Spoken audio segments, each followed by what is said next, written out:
In previous lecture, we discussed about Europe, particularly somewhere 2000 years ago, till we discussed that around situation that Turks were there in Europe. Now, in that lecture, we discussed without map, but now I am drawing here map. No doubt, again same thing, the map is not intended for any political purpose. They are not having that accuracy. Only for study purpose, I am producing here a map. So, we have to draw map here. So, from Europe, we are starting the drawing. We are mainly focusing on this European portion. So, this is Portugal. I am starting always from here, Portugal. Then the France portion, Denmark, Belgium and Holland, Denmark,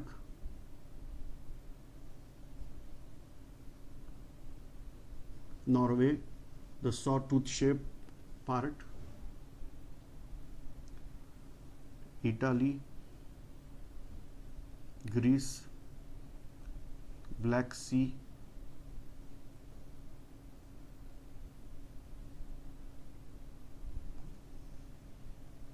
Turkey, the Strait of Gibraltar,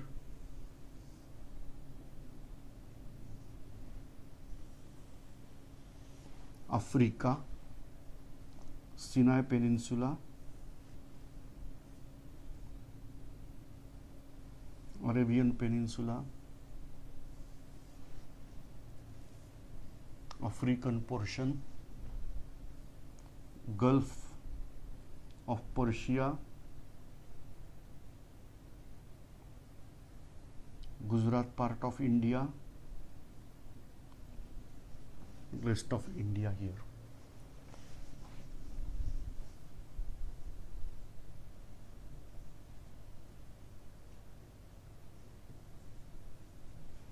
Some Japan islands here. I am not very clear in this part of world.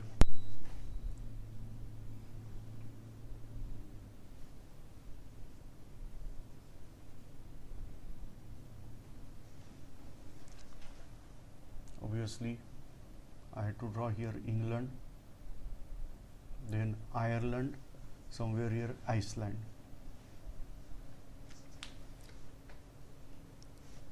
Basically, okay, then here Caspian Sea. Say, this is totally out of proportion. We have to focus main over here. In the green color, I am showing here mountain ranges. There are Caucasus mountain ranges and Ural mountain ranges. Here Alps mountain ranges are there. And some mountain ranges are there in Spain, but I have not intentionally drawn here. Now here you are getting that sea is going inside. This is Baltic Sea. Then we are getting here Mediterranean Sea, Black Sea, Caspian Sea, Red Sea and Gulf of Persia. The important parts we discuss here. Now some islands. Just below Turkey there is Cyprus. Here there is Crete below Greece. Here adjoining Italy there is Sicily, and for France it is Corsica. Many islands are there. We are focusing mainly on these islands. Now this is generally we are calling this as Mediterranean Sea, but some parts are moving here inside. We are calling them as Aegean Sea, Ionian Sea, Adriatic Sea, like that the portions which are going inside. Here if I want to draw this more clear, then something like that. This is actually channel, small channel to connect Black Sea and Mediterranean Sea. But in between that, some another portion of sea is there. We are calling that as Sea of Marmara. And then we have connection. So this is not possible to show me directly here. So what is my request? That you should use the Google Earth app and check out the territory over here, how it is there. Now, these are all important factors, geographical situations we discuss. Now, number one, we discuss about Greek Empire. So, Greek Empire was there from this Greece. So, this is Greece. Then they spread out in Asia Minor. Then they occupied territories of desert, that is Arabian Peninsular part. Then they entered in Egypt. Then entered in Persia. Ultimately in India till river Indus. And then they came back. So, this entire portion was called as Hellenic world.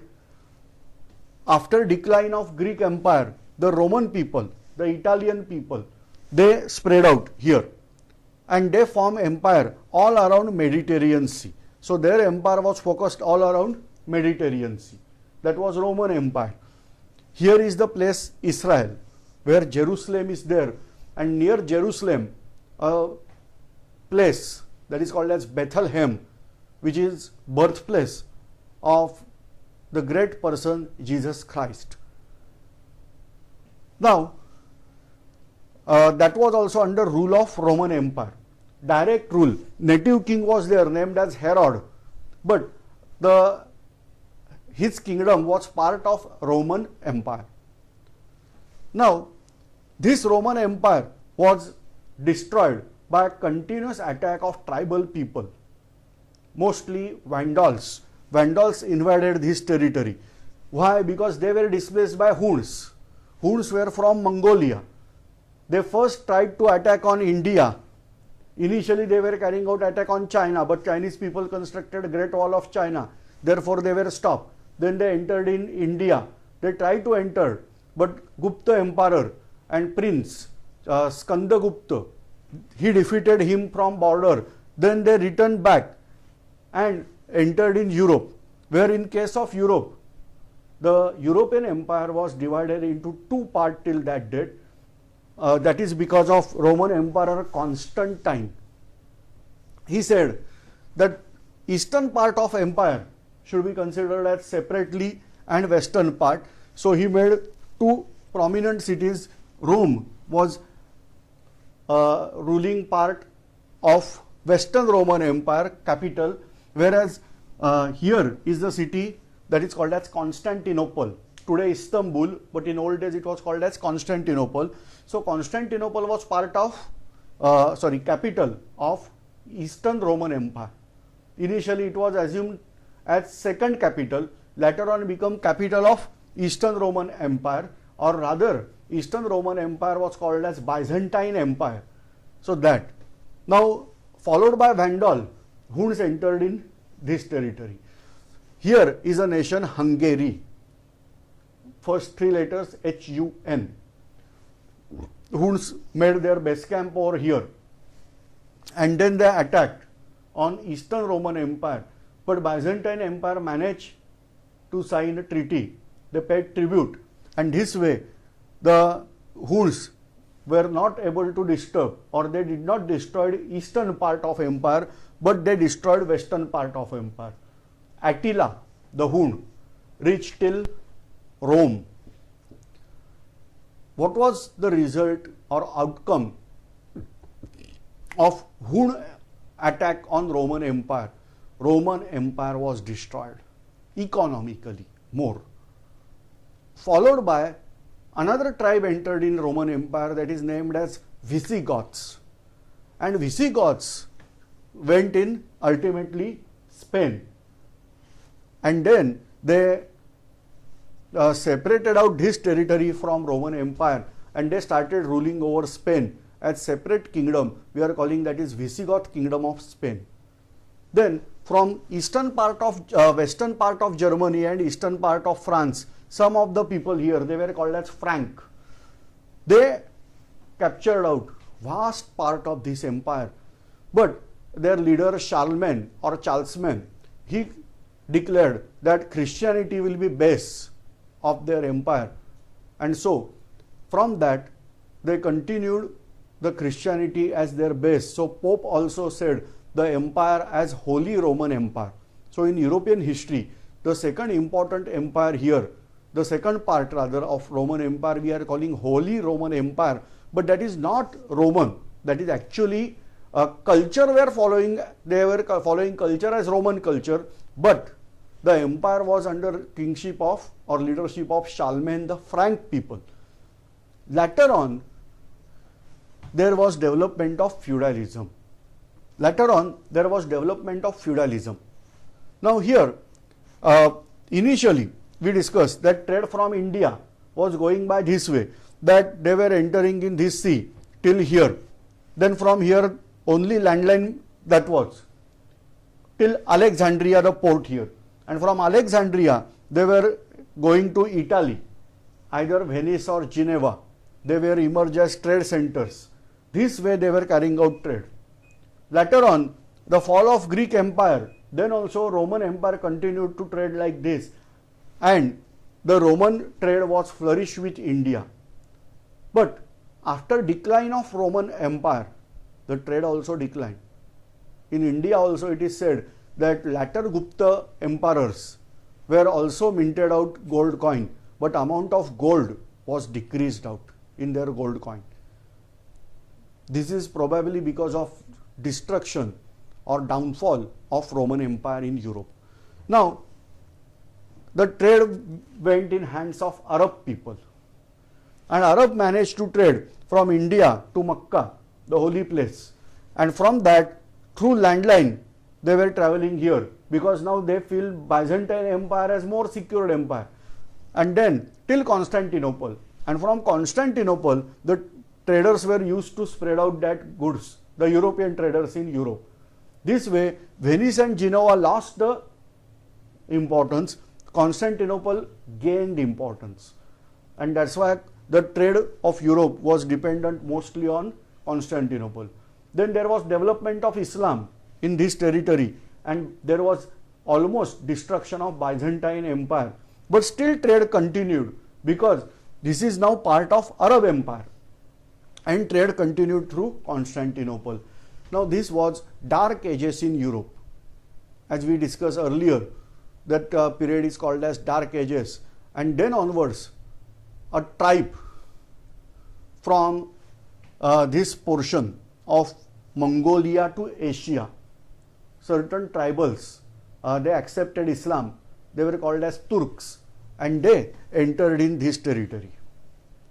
Later on, one of the tribal important king from them, named as Usman, he developed out his empire from Asia Minor. Somewhere he started out developing their empire, that is called as Usman's empire, but Usman is pronounced as Ottoman, so this is called as Ottoman Empire. Ottoman Empire occupied vast territory in Europe. It was there in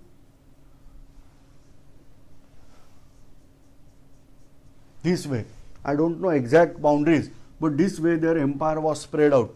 So it was there in Europe, it was there in Asia also. They spread out their empire, and now they manage the downfall of trade going through Constantinople. After birth of Islam, Arab invaders called as Moors, they were there in Spain. They occupied Spain from Visigoth kingdom, and they were there in Spanish peninsula. But they spread out Islam, and Spain flourished out somewhere after 8th century. But later on, a freedom war was there, and somewhere in 15th century, Spain got freedom from Arab Moors. Then it was Christianization of Spain again. And then Spain and Portugal, now they were not having Arabic influence. Arabs were till here only. So this way, this part of Europe got freedom from Islam, but this portion was under leadership of Turk. So again foreign invaders were there in Europe. Now these Ottoman Turks occupied Jerusalem, and then certain wars were carried out. These wars are called as crusades from European side and jihad from Islamic side. So this way the European kings united again for church. and then there was development of linguistic states in Europe. This particular period we are calling as period of Renaissance.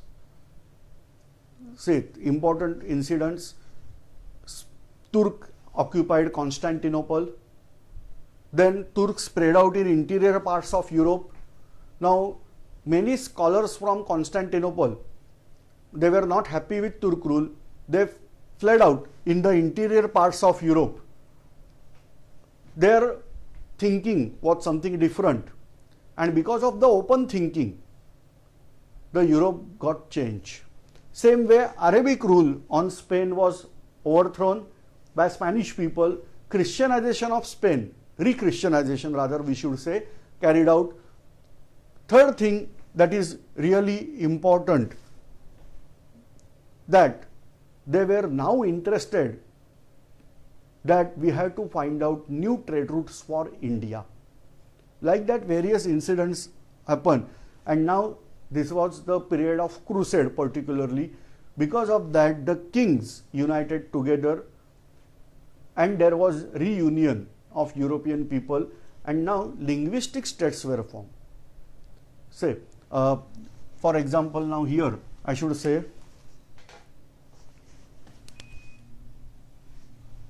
Spain. The Portuguese people, they were having Portugal. Now here Denmark, Norway, Sweden. Then here Lake Ladoga is there, like that. This is Finland. Various states here developed. Holland, Belgium. Now this was called as Persia.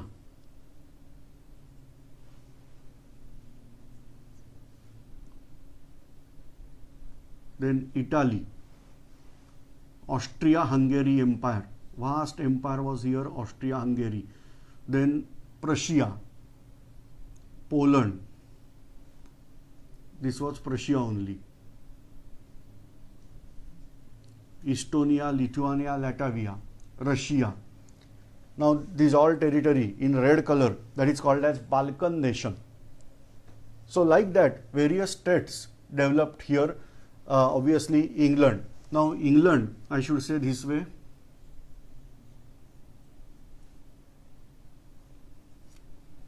The parts we are calling this as Scotland, Wales, England and Ireland. So these are parts, they united, we are calling them as United Kingdom. So many times it is referred as UK because Wales, Scotland, England and Ireland. Now this way somewhat Europe was looking out, and obviously Russia. I can't forget Russia because Russia many times considered as part of Europe and many times not. Practically speaking, Russia, this was here Ukraine, then various other states were also there. Somewhere around 8th century, people from northern side occupied this territory, and then there was birth of this nation as Rus, later called as Russia. They spread out in Europe by conquering out various nations here, as well as they spread out towards eastern side, and they continued to conquer territory in eastern side. So like that this nation was spread. Now particularly after Renaissance, many changes occurred in Europe. The approach of people changed out. Most important thing, that scientific approach is important here, that got developed out. Rather depending on only religion, we should look at science. Various scientific developments were carrying out in field of art, architecture, everything they got changes. Some new styles of architectures were developed. But the orthodox people, they were not ready to accept these new styles, and therefore they called this style of architecture as Gothic style. That means wild style. If you observe Victoria Terminus constructed by Britishers, now it is called as Chhatrapati Shivaji Terminus in Mumbai. but it is when it was constructed, it was named as Victoria Terminus. If you observe that style of architecture, that is called as Gothic style of architecture. This particular style of architecture was developed during Renaissance period. But what is the most important thing? That geographical discoveries were carried out on basis of practical sea voyage, and then they got trade route for India, which is not coming from this world. It was their separate trade route. By just taking round to Africa, they were able to reach in India. And new trade route that was discovered by Vasco da Gama. But alone Vasco da Gama is not responsible. Bartholomew Dias, I must take name of this fellow, because he reached till south part of Africa. He named that portion as Cape of Good Hope, and he returned back. Then Vasco da Gama traveled till Cape of Good Hope and then came to this portion of Africa, where he got introduction with Indian people over there, and with their idea he entered in India, Calicut port. Then onwards, new dimension was there in European culture, that they got now independent source of India, independent trade route of India, and they started out trading towards India to greater extent now. Now in old days only either Greeks or Romans were there, now Portuguese, but Spanish never entered here. Why? Because Columbus from Spain, he went to western side in search of India in 1492. Vasco da Gama came in India in 1498, but Columbus went there in 1492, and he said that we got India. He said we got India, but that is western side of India. I don't know how he will get by traveling towards western side, western part of India. If earth is spherical, then he should reach at eastern part of India, but they call that part as west part of India. And this India, what Portuguese got, is called as east part of India. Getting idea? At that time their knowledge was only that much. But that's why whatever the deal, in their deal, this part of India, we got information that East India. That's why Britishers started out British East India Company. Earlier days I was considering as maybe possible they got their head office at Calcutta, and therefore that is eastern part of India, therefore company is named as East India Company. But no, this entire India, according to Europeans in those days, were called as East India, whereas whatever the West Indies islands are there, that was called as West India. Now because of that, Europe got wealth, particularly by discovery of America. Amerigo the Vespucci discovered this America continent in latter phase. He declared that whatever Columbus is saying West India or that Hispanolia, that is not West India, that is a separate continent. And then mainly Spanish, and in latter phase by mistake Portuguese were able to reach in America. And then the southern part of America they got. They looted out tremendous gold from this new land or new world, and that's why their nations, particularly Spain and Portugal, flourished out. That was there somewhere in 16th century. Say 15th century they got west part of India that they call West Indies Island in 1492. In 1498 they got trade route for India. In 16th century they start development of trade, and for 100 years they developed out. Now this is not miraculous, this is not just by easy task. They worked hard for that. For example, when they entered here, this sea was under dominance of Arab traders and Arab pirates. There was supremacy war between Portuguese and Arab over here. Afonso de Albuquerque is the name of governor. He defeated out Arab power in this sea. established their supremacy over here, and then they made their trade route easy. In India, they got few land, that is Goa, then Diu, Daman, Dadra Nagar Haveli, Vasai, or that is called as in their language Basin, Bombay. In our language we are calling Mumbai, but those days they were calling that as Bombay. So like that, certain islands in Alibag, they got some Revdanda. Like that, territories were occupied. Only few coastal parts, smaller, I can't show in even this map, this territory area wise. Importance is yes, but area wise no. So these territories, okay, if want to show, this is Diu, this is Daman, Dadra Nagar Haveli, Mumbai, Basin or Vasai, Revdanda, like that. So this much territory were occupied by these people. Now, in this race, particularly at end of 16th century, certain nations entered. They are England and France, followed by Dutch, Belgian and Denmark people. Dutch means from Holland or Netherlands. They entered in competition and they established their companies over here. For example, 1600 AD, they established British East India Company, followed by establishment of French East India Company, Dutch East India Company, like that. And they also entered in trade. Now Britishers and French were engaged in getting more and more land in India. Rather than they decided that we have to first spread in India, and therefore they initially were carrying out trade. But at the same time, they explored out Africa. The untouched part from European side of Africa, they explored out.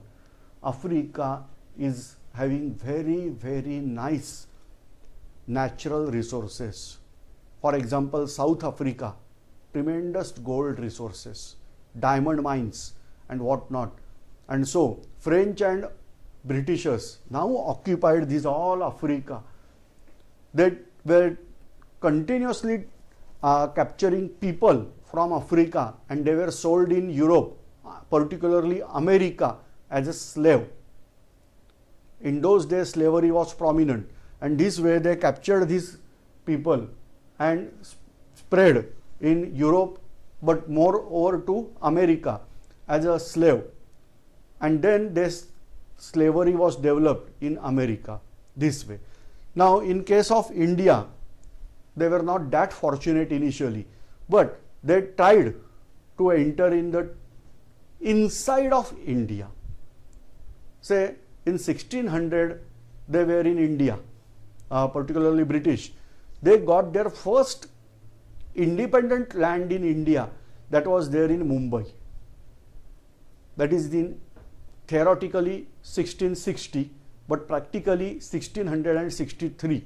They got Mumbai in their hands from Portuguese, obviously, because Portuguese were owning that.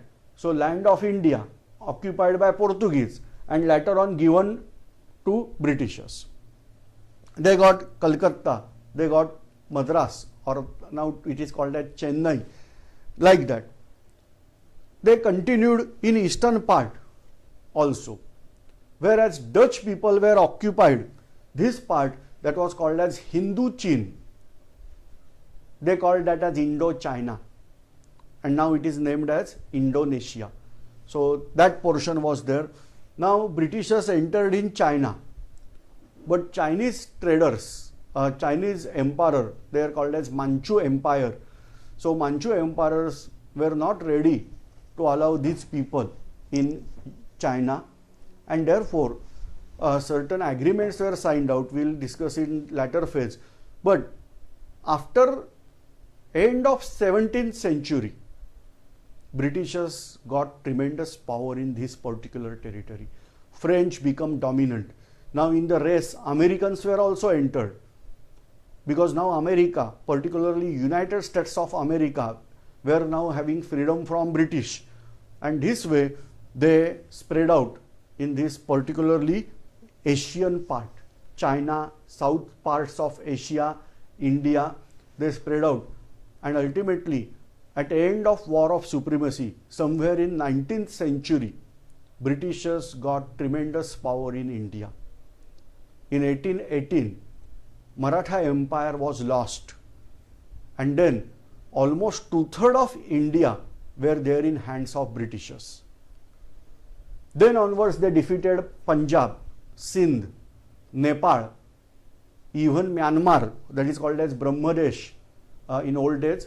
So these all territories they occupied and they made their British Empire, whereas French were not able to gain that importance in India, and ultimately they were having very smaller territory, Chandranagar etc. in India, Pondicherry, Chandranagar, like that. But French were having tremendous power in this portion. Now, at end of 19th century, almost all world was distributed either in Britishers, French, Spanish people or Portuguese people. Say for example Brazil, that was part of Portuguese colony or Portuguese empire. Now Argentina and other South American parts under leadership of Spain. So like that world was divided into these powers, particularly UK, France, Spain, Portugal, to certain extent Holland, etc. Now what was the situation in Russia? Russians were not making overseas colonies, but Russians occupied these all territories. And Russia was advancing towards this portion, as well as Russians entered here and they occupied the entire northern part of Asia. They reached here and then they cross out this Pacific Ocean and reached in America continent. Alaska is the territory of Northwest America that was occupied by Russia. Russia was trying to enter in India also. Russia was interested here. Now this part is there in Baluchistan, territory of Pakistan, where the port is there that is called as Gwadar port. Russia was interested in this Gwadar port. So Russia was there on boundary of Afghanistan and was ready to enter, but Britishers carried out a move that Britishers were withdrawn from Afghanistan, and a feudal or vassal ruler was installed over there named as Dost Muhammad, and he was there to resist out Russia to enter because he was helped by Britishers, and therefore Russia was not able to enter in Afghanistan, and this way Afghanistan here served as buffer state. So India was protected from Russian attack by Britishers by helping Afghan. Are you able to get? India was protected from Russian aggression by supporting Afghan. Afghan were obviously fighting for their own independence, whereas Afghans were supported by Britishers, and therefore Russia was not able to enter in those days in Afghanistan and therefore parts of India. Now this was somewhat situation at beginning of 20th century. So I am talking of now from ancient parts of Europe till 20th century we discuss. Now later we are discussing in next lecture.